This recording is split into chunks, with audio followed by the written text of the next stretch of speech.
In this video, we're going to learn how system monitoring actually works and how you can build it yourself using Python. By the end of this video, you'll know exactly how to create a real-time system monitoring website with Python. So, let's get started.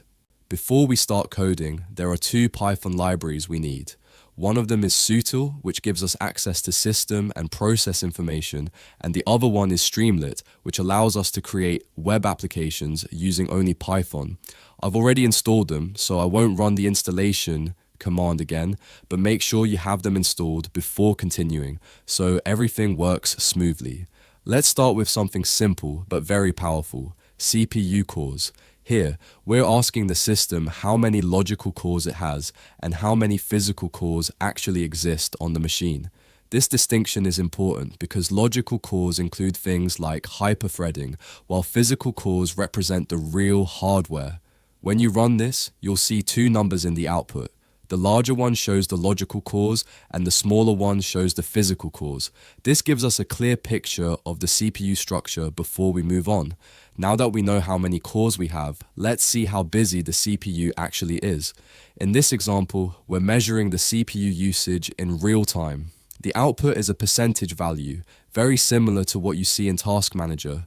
If the number is high, your system is under load. If it's low, your CPU is mostly idle. This single line already gives us a lot of insight into how hard the system is working at any given moment. Next, let's take a look at memory, because many performance problems and crashes are actually related to memory usage. Here, we're reading the total amount of memory available on the system and how much of it is currently being used. In the output, you'll see the total memory displayed in gigabytes, which helps you understand the capacity of the system, and the percentage value showing how much of that memory is already consumed. This is extremely useful when diagnosing slow applications or memory leaks. After memory, it's time to check disk usage. Disk space is one of those things that often causes problems without obvious warnings. In this example, we're checking how full the disk is and how much free space is left. When you look at the output, you'll see the disk usage percentage and the remaining free space in gigabytes. If that percentage gets too high, applications can fail, logs might stop writing, and updates can break. This makes disk monitoring just as important as CPU and memory. So far, we've seen how psutil gives us direct access to the most important system metrics in a very simple way. Now let's turn this information into something visual and interactive by using Streamlit. If you're not familiar with Streamlit yet, I highly recommend checking out the Streamlit playlist in the courses section. I've added the link in the video description and it will help you understand Streamlit much more deeply.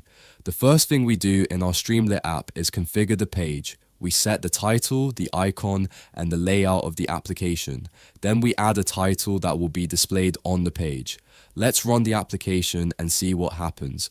When you start the Streamlit server, you'll see a local address printed in the terminal. Open that address in your browser, and you'll see a clean web page with the title. Just like that, we've created a basic web application using Python. Now let's make this app actually useful. We add two horizontal progress bars, one for CPU usage and one for RAM usage. Then we continuously read the system data and update these progress bars in real time. Every second, the application fetches the latest CPU and memory values and reflects them in the browser. Let's run it again and watch what happens. You can now clearly see your CPU and RAM usage updating live, exactly like a real monitoring dashboard. This is the core idea behind many monitoring tools. You collect system data, update it continuously, and present it in a clear and visual way. If you want to learn more about Streamlit and other Python topics, make sure to check out the courses section. There are many free Python courses available there. And if you'd like to support us, you can join the channel and subscribe. Keep learning, keep building, and I'll see you in the next video.